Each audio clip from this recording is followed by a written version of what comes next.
রঙের চুমুকে। সুপ্রিয় দর্শক, আজকে আমাদের মাঝে উপস্থিত রয়েছেন বিউটিশিয়ান, ট্রেনার ও উদ্যোক্তা সালমা ইসলাম নূপুর। শুভ সকাল, কেমন আছেন? শুভ সকাল, আলহামদুলিল্লাহ ভালো আছি। আপনি কেমন আছেন? আমি বেশ ভালো আছি, আপনাকে অসংখ্য ধন্যবাদ। আমরা জানি আপনি একজন বিউটি এক্সপার্ট, সেই সাথে ট্রেনার এবং সেই সাথে একজন সফল উদ্যোক্তা হিসেবে সুপরিচিত। সেই জায়গা থেকে এখন আপনার ব্যস্ততা কেমন এবং কোন সেক্টরে আসলে সবচেয়ে বেশি সময় দিচ্ছেন এবং কি কি কাজ নিয়ে এখন ব্যস্ততা চলছে? এখন ব্যস্ততা আসলে খুব ট্রেনিং, যেহেতু আমি ট্রেনিং দিই যুবনানের সাথে, তো আমি আছি, ব্র্যাকের সাথে কাজ করছি। তারপর আমার নিজের সংগঠন আছে বিউটি সিগনেচার বাই নূপুর, সেখানে আমার পার্সোনাল যেটা কোর্স। তারপর আমার একটা সংগঠন আছে যেটা BSBN যুব মহিলা সংগঠন, যেটা একদম ফ্রি প্রশিক্ষণ থাকে।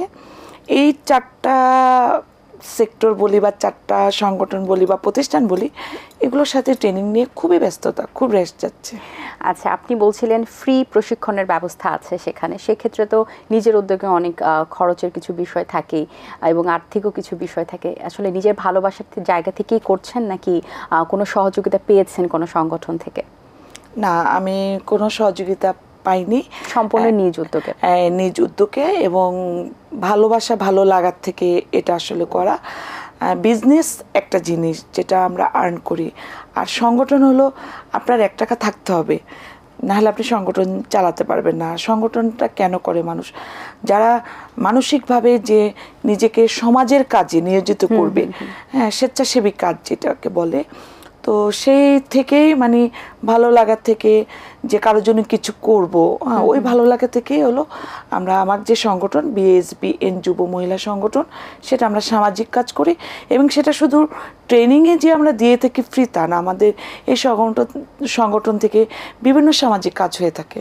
আচ্ছা, কিভাবে উপকারিতা পেতে পারে সবাই? আসলে প্রথমত তারা ট্রেনিং পাচ্ছে, একদম বিনামূল্যে ট্রেনিং পাচ্ছে। সেটা শুধু বিউটি সেক্টরে ট্রেনিং পাচ্ছে তা কিন্তু নয়, সেটা ফুডের ট্রেনিং আছে, ব্লক বাটিকের আছে, ফ্যাশন ডিজাইনের আছে, যার যেটা পছন্দ তারা আসলে ট্রেনিং নিতে পারছে, রাইট, যার যেটা পছন্দ সেটা। আর সামাজিক কাজ বলতে যেমন এই যে বন্যা গেছে, আমার সংগঠন থেকে আমরা কিন্তু 5 বার ফিল্ডে নেমেছি, মানে একদম যেখানে একদম থই থই পানি গলার সমান, আমি নিজে পর্যন্ত সেখানে গিয়েছি।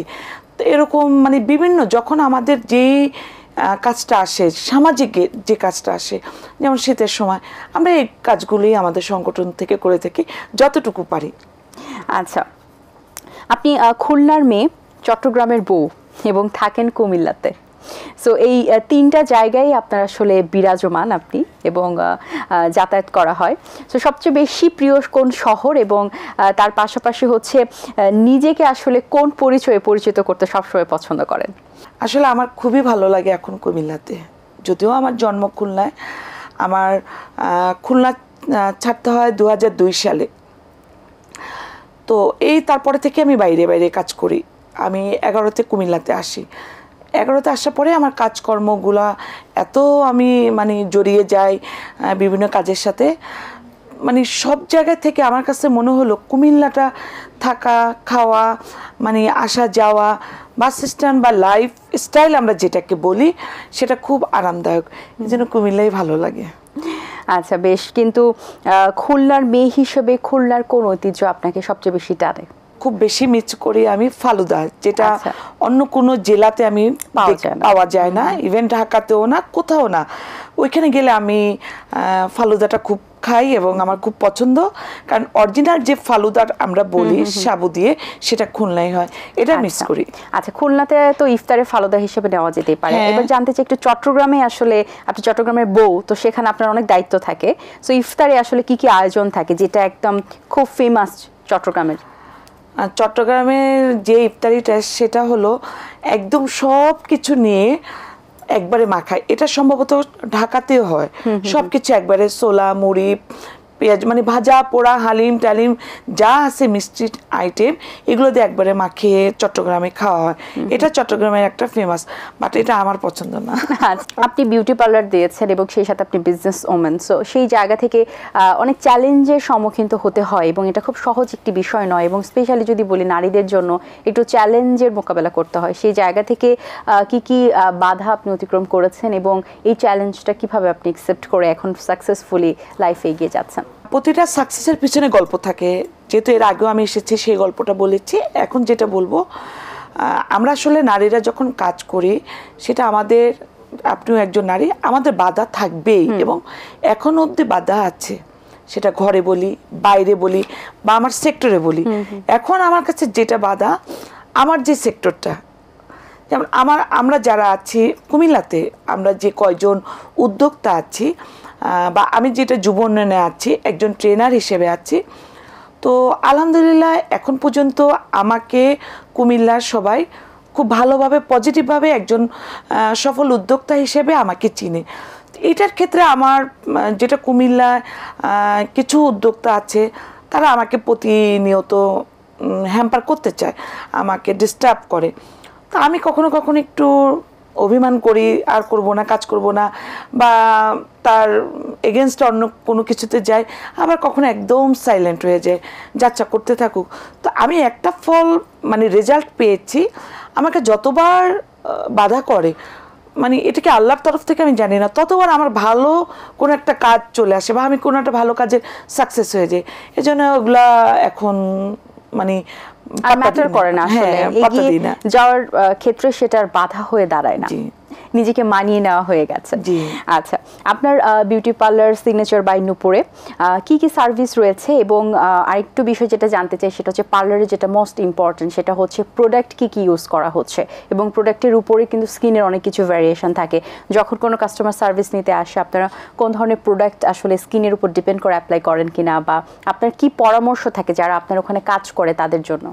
প্রোডাক্টগুলো আসলে খুব আলাদা, এটা আমি বলবো। আমি 10টা না, প্রয়োজনে একটা প্রোডাক্ট রাখবো, সেটা ভালো হতে হবে। আমরা স্কিন বলি, হেয়ার বলি, যাই বলি, খুব সেন্সিটিভ জিনিস। আমি যদি ভালো প্রোডাক্ট ইউজ না করি, প্রথমত আমার রেজাল্ট তো আসবেই না, দিতে আমার হিতে বিপরীত হবে। তো আমি যেটা আপনি বললেন, আমার প্রোডাক্টগুলো আমি একটু বাইরের প্রোডাক্টগুলো রাখি, একটু দামিও প্রোডাক্ট থাকে। আর যারা পার্লারগুলোতে যায় খুব অফার রাখে, হ্যাঁ, যে 50%, 20%, 70% পর্যন্ত, 70%।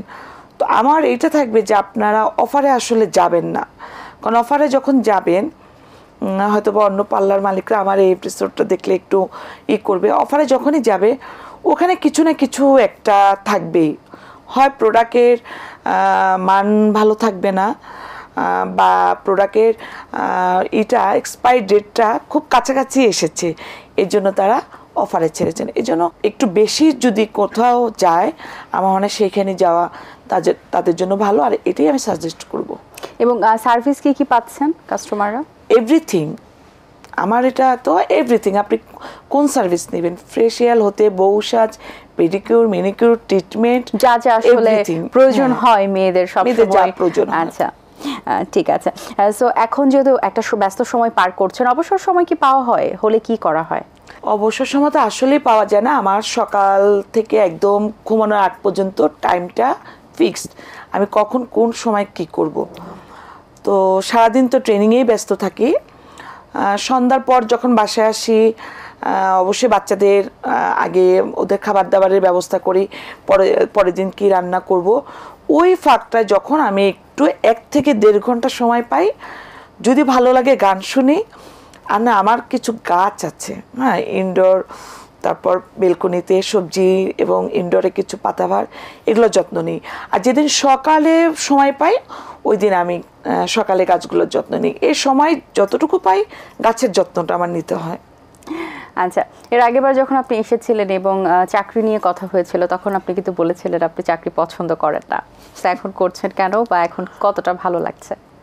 আমার বাবাকে দেখেছি বিজনেস করতে, আবার হাজব্যান্ডকে দেখেছি জব করতে, দুইজনে 2 রকমের প্যারা। বাবার আজকে এত আছে, খাও দাও শেষ, আনন্দ ফুর্তি করো।